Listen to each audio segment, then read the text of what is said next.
नमस्कार दोस्तों, MPN academy के इस यूट्यूब चैनल पर आप सभी का हार्दिक अभिनंदन है। प्रस्तुत है weekly current affairs test series. दोस्तों, इस वीडियो में हम लोग 16 से लेकर 22 नवंबर 2021 तक के समसामयिक घटनाक्रम पर आधारित 30 महत्वपूर्ण मल्टीपल चॉइस क्वेश्चंस को हिंदी और इंग्लिश दोनों भाषाओं में व्याख्या के साथ हल करेंगे। पहला प्रश्न है, बालाकोट एयर स्ट्राइक के बाद पाकिस्तानी लड़ाकू विमान F-16 को मार गिराने वाले अभिनंदन वर्धमान को किस वीरता पुरस्कार से सम्मानित किया गया है? Which gallantry award has been conferred to Abhinandan Varthaman who shot down Pakistani fighter jet F-16 after Balakot air strike? The right answer is option number A, Vir Chakra. राष्ट्रपति रामनाथ कोविंद द्वारा भारतीय सेना के नायकों को 22 नवंबर को वीरता पुरस्कार यानी गैलेंट्री अवार्ड्स 2021 दिए गए।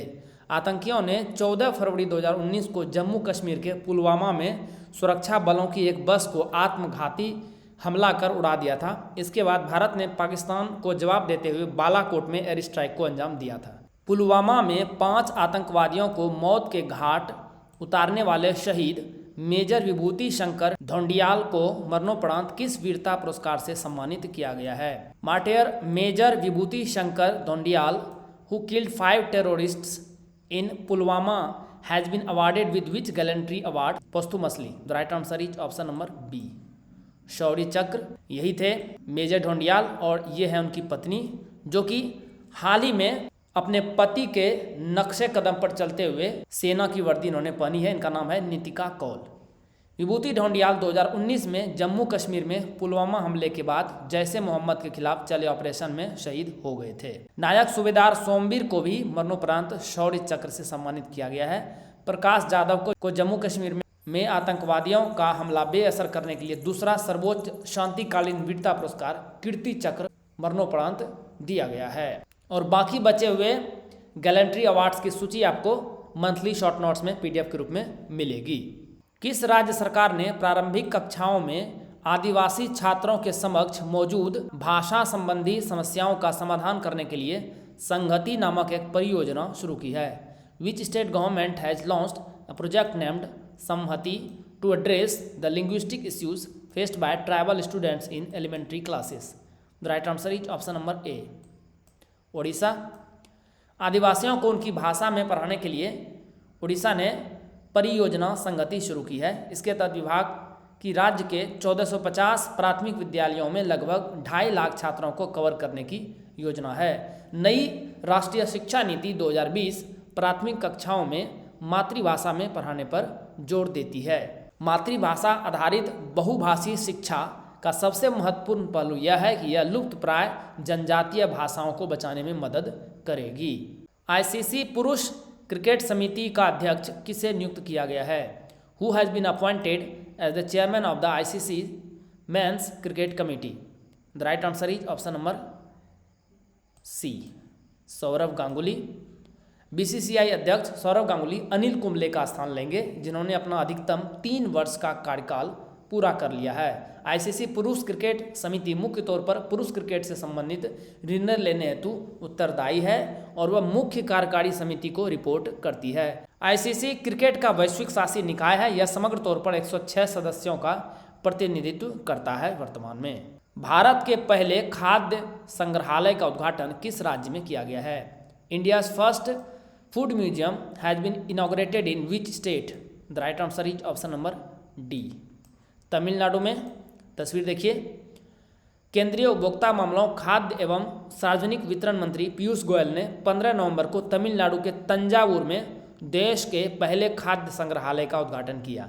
इस खाद्य संग्रहालय को भारतीय खाद्य निगम और Visvesvaraya industrial and technological museum Bengaluru द्वारा संयुक्त रूप से विकसित किया गया है। तंजावुर भारतीय खाद्य निगम यानी FCI का जन्म स्थान भी माना जाता है, जहां 14 जनवरी 1965 को इसके पहले कार्यालय का उद्घाटन किया गया था।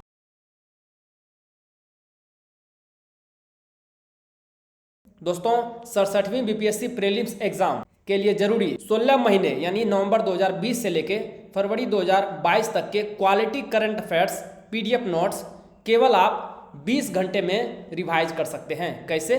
दोस्तों इस YouTube चैनल पर आपको weekly current affair test series प्रत्येक रविवार को शाम को 6 बजे मिलती है। तो 70 PDF आपको मिलेंगे कुल, जिसमें 2 इकोनॉमिक सर्वे, 2 साल का budget, weekly current affair test series, Paralympics, Olympic games और सेंसस सभी शामिल होंगे। तो 6 मिनट एक PDF को रिवाइज करने में लगेंगे, यानी कि 420 मिनट, यानी कुल 7 घंटे आपको weekly current affair test series में लग जाएंगे। Monthly current affairs short notes national और इंटरनेशनल वर्जन का ये आपको 16 PDF मिलेगा। 16 महीने का एक PDF में लगभग 22 से 23 मिनट का समय लगेगा, तो 6 घंटे का समय इसमें लग जाएगा आपको। और बिहार मंथली करंट अफेयर्स कुल 21 PDF आपको मिलेंगे। 16 महीने का 16 PDF मिलेगा आपको मंथली का, उसके बाद इकोनॉमिक सर्वे और बजट का 2-2 और सेंसस का एक मिलेगा स्पेशल आपको बिहार का। तो इसमें भी आपको 7 घंटे लग जाएंगे। कुल मिला के आपको 20 घंटे का समय लगेगा।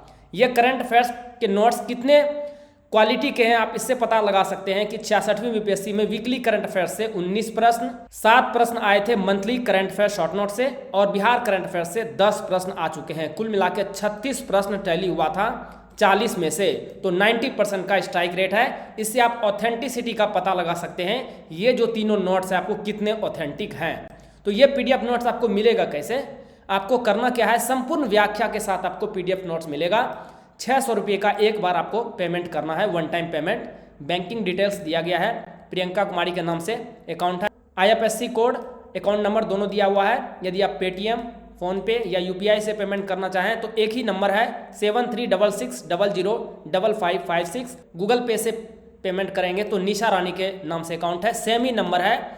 और करना क्या है, आपको ट्रांजैक्शन के स्क्रीनशॉट को आपको टेलीग्राम नंबर, इसी नंबर से है, आपको भेज देना है। यदि टेलीग्राम नहीं मिले व्हाट्सएप पे भी भेज सकते हैं आप। पेमेंट का स्क्रीनशॉट मिलते ही आपको पैड टेलीग्राम ग्रुप में, जो कि एमपीएन अकेडमी प्रीमियम के नाम से है, उसमें ऐड कर दिया जाएगा। आपको वहीं पर PDF मिलना शुरू हो जाएगा।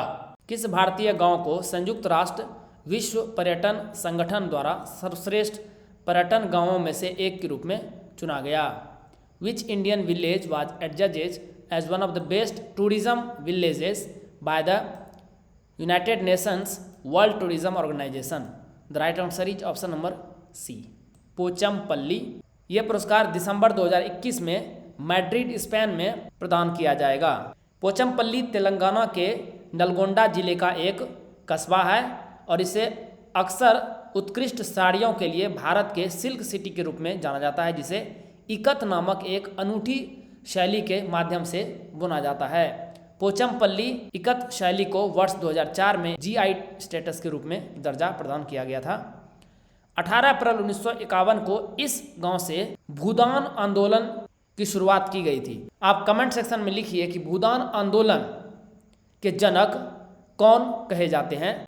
पर्यटन मंत्रालय ने भारत से सर्वश्रेष्ठ पर्यटन गांव की प्रविष्टि के लिए 3 गांवों की सिफारिश की थी। तो एक तो पोचमपल्ली को अवार्ड मिल ही गया है, 2 और सिफारिश की गई थी मेघालय में कोंगथोंग और मध्य प्रदेश में लतपुरा खास।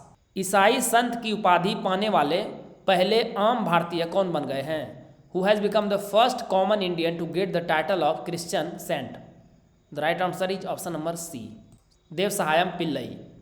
गिरजाघर के अधिकारियों के अनुसार पोप फ्रांसिस 15 मई 2022 को वेटिकन में सेंट पीटर्स बेसिलिका में संत उपाधि की घोषणा के दौरान 6 अन्य संतों के साथ देव सहायम पिल्लई को संत घोषित करेंगे। देव सहायम पिल्लई का जन्म 23 अप्रैल 1712 को तमिलनाडु के कन्याकुमारी जिले के नट्टल्लम गांव में हुआ था। वह वर्ष 1745 में कैथोलिक बन गए थे तथा उन्होंने ईसाई धर्म अपनाने के बाद लेजारोस नाम रख लिया था, लेकिन बाद में देव सहायम के नाम से जाने गए। उसके बाद उन्हें धर्मांतरण के खिलाफ त्रावणकोर राज्य के प्रकोप का सामना करना पड़ा। 14 जनवरी 1752 को कैथोलिक बनने के ठीक 7 वर्ष बाद देव सहायम की जंगल में गोली मारकर हत्या कर दी गई थी और इन्हें कैथोलिक समुदाय द्वारा शहीद माना जाता है। त्रिपक्षीय नौसैनिक अभ्यास सिटमैक्स 2021 की मेजबानी किस देश द्वारा की जा रही है? Which country is hosting the trilateral naval exercise SITMEX 2021? The right answer is option number C, Thailand. हाल ही में त्रिपक्षीय नौसैनिक अभ्यास सिंगापुर भारत थाईलैंड समुद्री अभ्यास सिटमैक्स का तीसरा संस्करण हिंद महासागर के अंडमान सागर में आयोजित किया गया। यह अभ्यास वार्षिक तौर पर आयोजित किया जाता है और जून 2018 में शांगरी ला संवाद में भारत द्वारा इसकी घोषणा की गई थी। भारतीय नौसेना द्वारा सिटमैक्स का पहला संस्करण सितंबर 2019 में पोर्ट ब्लेयर में आयोजित किया गया था। नवंबर 2020 में यानी पिछले साल सिंगापुर द्वारा इसकी मेजबानी की गई थी। किस राज्य सरकार द्वारा खाद्यान्न उपलब्ध कराने हेतु दुआरे राशन योजना शुरू की गई है? Which state government has started Duare ration scheme to provide food grains? The right answer is option number D, Paschim Bangal. राज्य की पूरी आबादी के लिए सार्वजनिक वितरण प्रणाली यानी पीडीएस के तहत खाद्यान्न उपलब्ध कराने हेतु द्वारे राशन यानी घर के दरवाजे पर राशन योजना शुरू की गई है। लोगों को राशन कार्ड के लिए आवेदन करने में मदद हेतु एक मोबाइल एप्लीकेशन खाद्य साथी अमर राशन मोबाइल ऐप भी लॉन्च किया गया है। योजना के तहत डीलर लाभार्थियों के घर तक राशन पहुंचाएंगे। राज्य में लगभग 21,000 राशन डीलर है और सरकार प्रत्येक डीलर को डिलीवरी वाहन खरीदने के लिए 1 लाख रुपए की सब्सिडी भी प्रदान करेगी। उत्तर प्रदेश के पहले वायु प्रदूषण नियंत्रण टावर का उद्घाटन कहाँ किया गया है? Where has the first air pollution control tower of Uttar Pradesh been inaugurated? The right answer is option number A, Noida. देखिए तस्वीर में नोएडा के सेक्टर 16A में स्थित 9 मीटर व्यास और 20 मीटर ऊंचाई वाला यह टावर अपने चारों ओर 1 वर्ग किलोमीटर के क्षेत्र में हवा को फिल्टर करने में सक्षम है। यह टावर संयुक्त तौर पर भारत हैवी इलेक्ट्रिक्स लिमिटेड यानी BHEL और नोएडा प्राधिकरण द्वारा स्थापित किया गया है। स्वदेशी रूप से विकसित यह वायु प्रदूषण नियंत्रण टावर शहर में बढ़ती वायु प्रदूषण की समस्या को कम करने में मदद करेगा और इसकी लागत लगी है 4 करोड़ रुपये। आंध्र प्रदेश सरकार ने 3 राजधानी के लिए मार्ग प्रशस्त करने वाले कानून को निरस्त करने का निर्णय लिया है। अब इस राज्य की एक ही राजधानी किस शहर को बनाया जाएगा? The Andhra Pradesh government has decided to repeal the law paving the way for 3 capitals cities. Now which city will be made the only capital of this state? The right answer is option number B, Amaravati. Amaravati आप map में अभी देखेंगे तो आंध्र प्रदेश के बिल्कुल centre पे आता है। आंध्र प्रदेश की 3 राजधानियों को लेकर चल रहा विवाद अब खत्म होने जा रहा है। राज्य के महाधिवक्ता सुब्रमण्यम श्रीराम ने विवादास्पद कानूनों को वापस लेने के सरकार के फैसले के बारे में उच्च न्यायालय को सूचित किया है। मुख्यमंत्री जगन मोहन रेड्डी की सरकार ही 3 अलग अलग राजधानियों का प्रस्ताव लेकर आई थी। इनमें अमरावती एक विधायी राजधानी, विशाखापट्टनम एक कार्यकारी और कुर्नूल न्यायिक राजधानी होने का प्रावधान था, लेकिन अब एक ही कैपिटल होगा, अमरावती। केंद्रीय गृह मामले और सहकारिता मंत्री अमित शाह ने किस राज्य में रानी गैदिनलियू आदिवासी स्वतंत्रता सेनानी संग्रहालय की स्थापना के लिए आधारशिला रखी है? Union home affairs and cooperation minister Amit Shah has laid the foundation stone for the establishment of Rani Gaidinliu tribal freedom fighters museum in which state? The right answer is option number B, Manipur. Amit Shah ने इम्फाल ईस्ट के सिटी कन्वेंशन सेंटर में तोमलोंग जिले के लुआंगकाओ गांव में इस संग्रहालय की स्थापना के लिए आधारशिला रखी है। रानी गैदिनलियू का जन्म 26 जनवरी 1915 को मणिपुर राज्य के तोमलोंग जिले के ताओसैम उपमंडल के लुआंगकाओ गांव में हुआ था। 13 साल की उम्र में वह जानोनदांग से जुड़ गई थी और उनके सामाजिक, धार्मिक और राजनीतिक आंदोलन में उनकी लेफ्टिनेंट बन गई। 1926 या 1927 के आसपास जानोनदांग के साथ अपने 4 साल के जुड़ाव के बाद वे अंग्रेजों के खिलाफ सेनानी बनने के लिए तैयार हो चुकी थी। जानोनदांग को फांसी दिए जाने के बाद गैदिनलियू ने इस आंदोलन का नेतृत्व संभाला। बाद में इन्हें अंग्रेजों ने 14 साल के लिए जेल में डाल दिया था और ये रिहा भारत की आज़ादी के बाद ही हो पाई थी। फीफा वर्ल्ड कप किस देश में आयोजित किया जाएगा? In which country will the FIFA world cup be held? The right answer is option number A, Qatar में इसका आयोजन होगा। न्यूज में क्यों है? नीदरलैंड ने 8 साल के अंतराल के बाद फीफा विश्व कप में जगह बनाई है।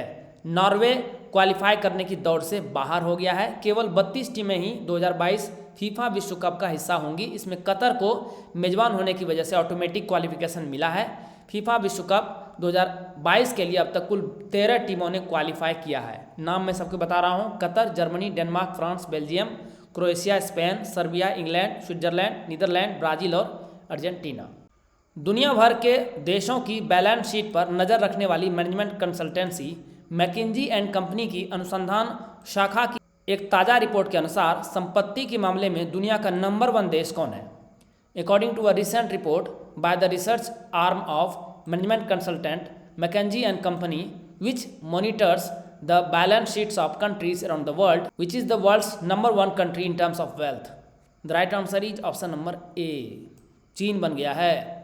और ये तस्वीर है शंघाई की, जो कि चीन का सबसे ज़्यादा आबादी वाला शहर है।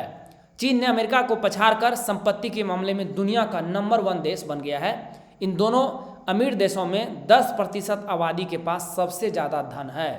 इस रिपोर्ट के मुताबिक साल 2000 में दुनिया की कुल संपत्ति 156 खरब डॉलर थी, जो 2020 यानी कि 20 साल के बाद बढ़कर 554 खरब डॉलर हो गई है। शीर्ष 4 देश देखिए कौन कौन है। चीन 113 ट्रिलियन अमेरिकी डॉलर के साथ नंबर 1 पे है। यूएसए आधे से भी कम चाइना के 50 ट्रिलियन अमेरिकन डॉलर। तीसरे नंबर पर जर्मनी और चौथे नंबर पर फ्रांस है। दोनों के पास लगभग 14 ट्रिलियन अमेरिकी डॉलर है नेट वेल्थ। बैडमिंटन विश्व महासंघ परिषद द्वारा प्रतिष्ठित लाइफ टाइम अचीवमेंट अवार्ड के लिए किसे चुना गया है? Who has been selected for the prestigious life time achievement award for 2021 by the badminton world federation council? The right answer is option number C, Prakash Padukone.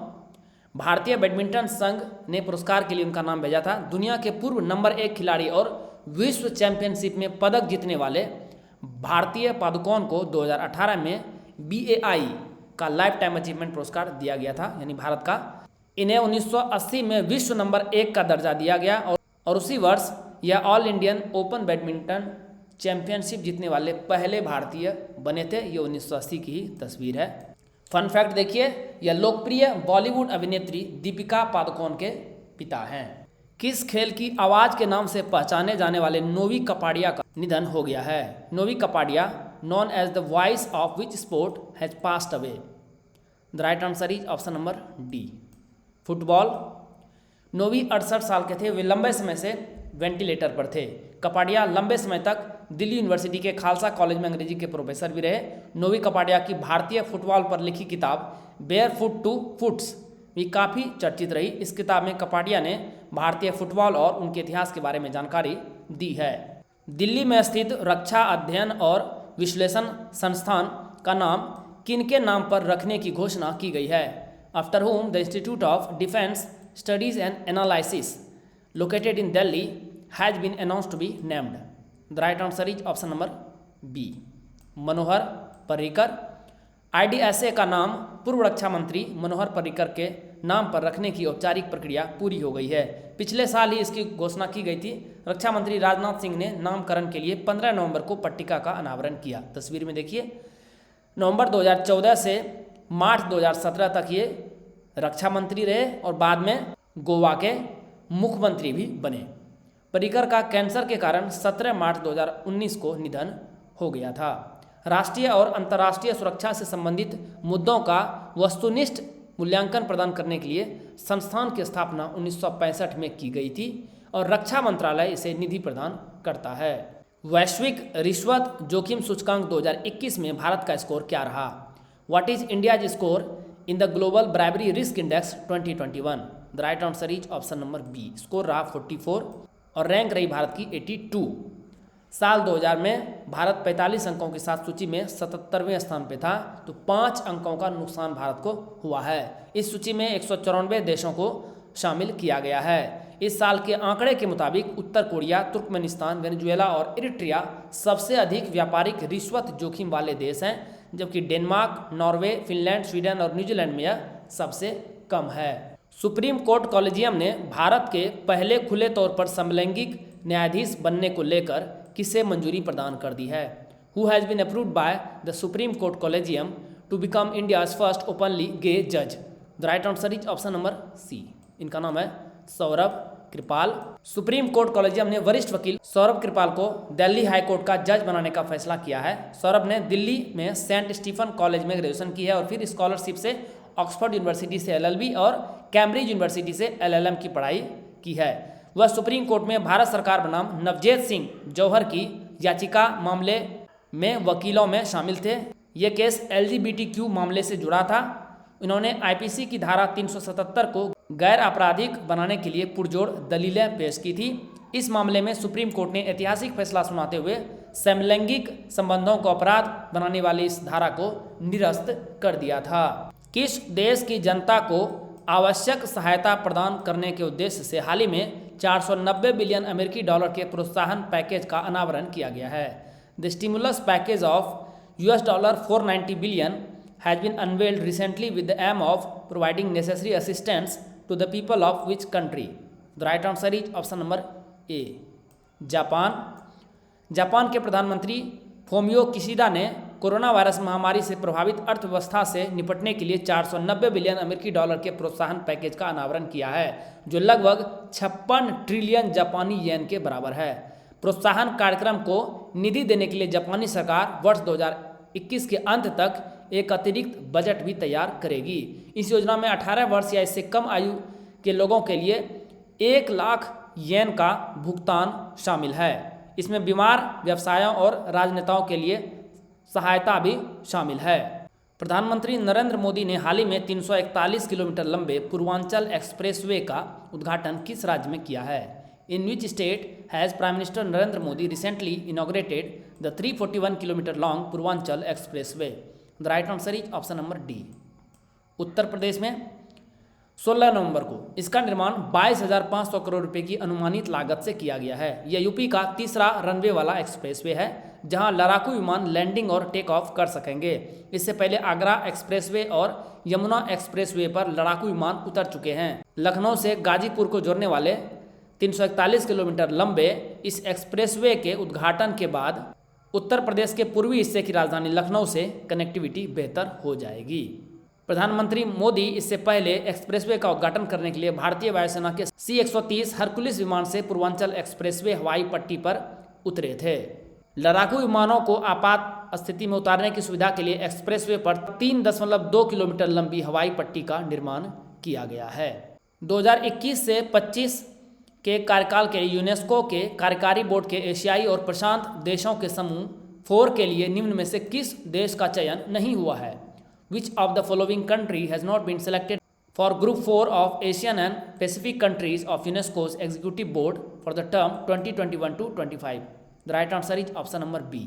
Thailand का चयन नहीं हुआ है, बाकी हुआ है इंडिया का, वियतनाम का और फिलीपींस का। डिटेल देखते हैं। यूनेस्को की वेबसाइट के मुताबिक इसमें 58 सदस्य देश शामिल है, जिनमें से प्रत्येक का कार्यकाल 4 साल का है। यूनेस्को के 193 सदस्य देश हैं और 11 सहयोगी सदस्य हैं। वहीं कार्यकारी बोर्ड में 58 सदस्य होते हैं। कार्यकारिणी के सदस्यों का चुनाव 14 नवंबर को हुआ। भारत ने यह चुनाव 164 वोटों की मदद से जीता। एशियाई और प्रशांत देशों के समूह 4 के लिए और किनका सिलेक्शन हुआ है?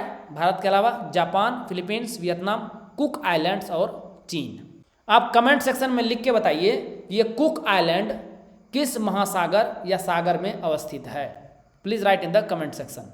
अब कुछ प्रश्न आपको स्वच्छता सर्वेक्षण 2021 से मिलेंगे। आइए प्रश्नों की श्रृंखला को शुरू करते हैं इस सर्वेक्षण से संबंधित। स्वच्छता सर्वेक्षण 2021 के अनुसार स्वच्छ गंगा शहर की श्रेणी में प्रथम पुरस्कार किसे प्राप्त हुआ है? The first prize in the category of clean Ganga city according to the Swachhata Sarvekshan 2021 went to? The right answer is option number C, Varanasi.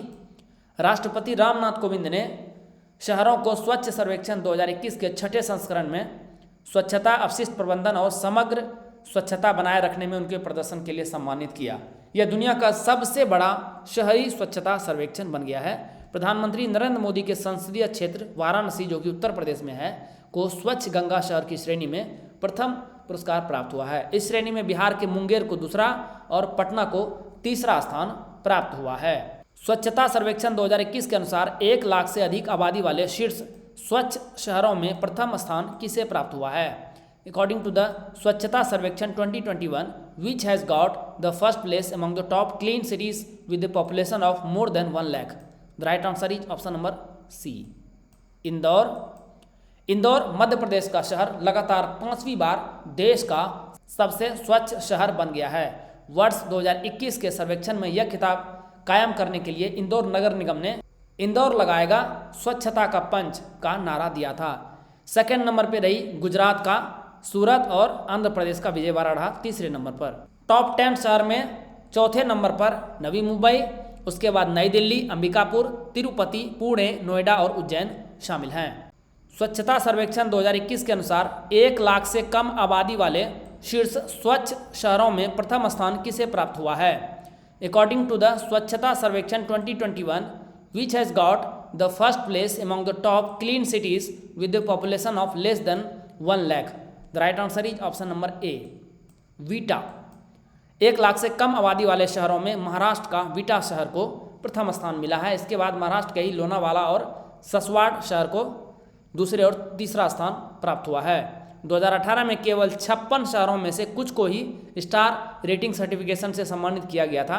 हालांकि इस साल यह संख्या कई गुना बढ़कर 342 शहरों तक हो गई है। 3 श्रेणियों में शहरों को बांटा गया है। इसमें 5 स्टार शहर, 3 स्टार शहर और 1 स्टार शहर की कैटेगरी बनाई गई है। इसमें 9 शहरों को 5 स्टार, 166 को 3 स्टार और 167 शहरों को 1 स्टार की श्रेणी में रखा गया है। स्वच्छता सर्वेक्षण 2021 के अनुसार किस राज्य को 100 से अधिक शहरी स्थानीय निकायों वाले भारत के सबसे स्वच्छ राज्य के रूप में सम्मानित किया गया है? According to the Swachhata Sarvekshan 2021, which state has been awarded as the cleanest state of India having more than 100 urban local bodies? The right answer is option number C, Chhattisgarh को मिला है पहला स्थान। स्वच्छता रैंकिंग में देश भर में लगातार तीसरी बार छत्तीसगढ़ ने पहला स्थान हासिल किया है। महाराष्ट्र को दूसरा और मध्य प्रदेश को तीसरा स्थान हासिल हुआ है। कर्नाटक 100 से अधिक शहरी स्थानीय निकायों के साथ फास्टेस्ट मूवर स्टेट के रूप में उभरा है। नागरिकों की राय के आधार पर होशंगाबाद मध्य प्रदेश का शहर, तेजी से उभरते छोटे शहर और तिरुपति आंध्र प्रदेश को श्रेष्ठ छोटे शहर के रूप में सम्मानित किया गया है। 3 से 10 लाख आबादी की श्रेणी में नोएडा उत्तर प्रदेश का देश में स्वच्छ मध्यम शहर के रूप में सामने आया है, जबकि नवी मुंबई ने सफाई मित्र सुरक्षा चैलेंज पुरस्कार प्राप्त किया है। इस सर्वेक्षण से संबंधित अंतिम प्रश्न देखिए। स्वच्छता सर्वेक्षण 2021 के अनुसार किस राज्य को 100 से कम शहरी स्थानीय निकायों वाले भारत के सबसे स्वच्छ राज्य के रूप में सम्मानित किया गया है? According to the Swachhata Sarvekshan 2021, which state has been awarded as the cleanest state of India having less than 100 urban local bodies? The right answer is option number B, Jharkhand. इसके बाद हरियाणा और गोवा को स्थान प्राप्त हुआ है। मिजोरम 100 से कम शहरी स्थानीय निकायों के साथ फास्टेस्ट मूवर स्टेट के रूप में उभरा है। छावनी बोर्ड की श्रेणी में अहमदाबाद को सबसे स्वच्छ शहर का पुरस्कार मिला है। इस श्रेणी में मेरठ और दिल्ली को क्रमशः दूसरा और तीसरा स्थान मिला है। 2021 संस्करण में कुल 4320 शहरों ने भाग लिया। इतिहासकार और लेखक बाबा साहेब पुरंदरे, जिनका हाल ही में निधन हो गया है, किनके जीवन पर किए गए अपने लेखन के लिए प्रसिद्ध थे? Historian and writer Babasaheb Purandare, who passed away recently, was famous for his writings on whose life? The right answer is option number D, Chhatrapati Shivaji Maharaj. जन्म इनका हुआ था 29 जुलाई 1922 को महाराष्ट्र में। यह शिव शहीर के नाम से भी प्रसिद्ध थे। बाबा साहेब पुरंदरे के अन्य कार्यों में नारायण राव पेशवा की जीवनी, राजा शिव छत्रपति और केसरी नामक पुस्तकें शामिल हैं। इसके अलावा इन्हें इनके लोकप्रिय नाटक जनता राजा के लिए भी जाना जाता है, जो कि 1985 से 5 भाषाओं में प्रकाशित हो चुका है। यह मूल रूप से मराठी में लिखा गया था। 2019 में इन्हें भारत के दूसरे सर्वोच्च नागरिक पुरस्कार पद्म विभूषण से सम्मानित किया गया था। विश्व बैंक द्वारा जारी हालिया रिपोर्ट के अनुसार कौन सा देश दुनिया में प्रेषण यानी रेमिटेंस के सबसे बड़े प्राप्तकर्ता के रूप में उभरा है? Which country emerged as the largest recipient of remittances in the world according to the recent report released by the World Bank? The right answer is option number B, अपना प्यारा देश भारत। विश्व बैंक ने अपनी एक नवीनतम रिपोर्ट में कहा गया है कि भारत को वर्ष 2021 में प्रेषण में $87 बिलियन मिले हैं, जिसका अमेरिका सबसे बड़ा स्रोत रहा है 20% से भी ज़्यादा। भारत को वर्ष 2020 में रेमिटेंस में $83 बिलियन अमेरिकी डॉलर से अधिक की राशि प्राप्त हुई थी। भारत के बाद दूसरे नंबर पर है चीन, तीसरे नंबर पर मैक्सिको और उसके बाद फिलीपींस और मिस्र का स्थान आता है। वर्ष 2022 में भारत के लिए यह प्रेषण 3% बढ़कर $89.6 बिलियन होने का अनुमान है, जो कुल प्रवासी संख्या में गिरावट को दर्शाता है, क्योंकि अरब देशों से लौटने वालों का एक बड़ा हिस्सा अभी भी अपनी वापसी का इंतजार कर रहा है। विश्व बैंक ने यह भी कहा है कि वर्ष 2021 में निम्न और मध्यम आय वाले देशों के लिए प्रेषण 7.3% बढ़कर 589 अरब डॉलर तक पहुंचने का अनुमान है। दोस्तों, एमपीएन एकेडमी के इस यूट्यूब चैनल पर प्रसारित होने वाले सारे करंट अफेयर्स का संपूर्ण व्याख्या यानी फुल डिस्क्रिप्शन के साथ पीडीएफ आप कैसे प्राप्त कर सकते हैं, इसके बारे में तो आपको जानकारी दी गई है। इसके बारे में और विस्तृत इन्फॉर्मेशन डिस्क्रिप्शन बॉक्स में भी शेयर की जा रही है। दोस्तों, आप इस आधे घंटे के वीडियो लेक्चर को आसानी से इन पीडीएफ के माध्यम से 5 से 6 मिनट में रिवाइज कर पाएंगे। इससे आपका काफ़ी सारा समय बचेगा जिसे आप स्टैटिक पोर्शन पर लगा सकते हैं। This is very very important. चलिए अंतिम प्रश्न को देखते हैं। प्रधानमंत्री नरेंद्र मोदी ने प्रकाश वर्ष के मौके पर 19 नवंबर 2021 को तीनों कृषि कानूनों को वापस लेने की घोषणा की। संसद द्वारा तीनों विधेयकों को कब पारित किया गया था? Prime minister Narendra Modi announced the withdrawal of all 3 agricultural laws on 19 November 2021 on the occasion of Prakash Parv. When were all the 3 bills passed by the parliament? The right answer is option number सी, सितंबर 2020 यानी पिछले साल। ये बिल 17 सितंबर 2020 को लोकसभा से पास कर दिया गया था। पिछले एक साल से तीनों कृषि कानूनों को वापस लेने के लिए किसान दिल्ली की सीमाओं पर आंदोलन कर रहे थे। मुख्य रूप से कृषि कानूनों में 3 एक्ट है, जो 3 लॉज हैं वो कौन कौन से हैं? नाम देखिए इसका, कृषक उपज व्यापार और वाणिज्य संवर्धन और सरलीकरण अधिनियम 2020। इंग्लिश में कहें तो the farmers produce trade and commerce promotion and facilitation act 2020। दूसरा है कृषक सशक्तिकरण व संरक्षण कीमत आश्वासन और कृषि सेवा पर करार अधिनियम 2020। The farmers empowerment and protection agreement on price assurance and farm services act 2020। और तीसरा है आवश्यक वस्तुएं संशोधन अधिनियम 2020, the essential commodities amendment act 2020। दोस्तों, वीडियो देखने के लिए बहुत बहुत धन्यवाद। Please write down your score in the comment section. All the best for your exam preparations.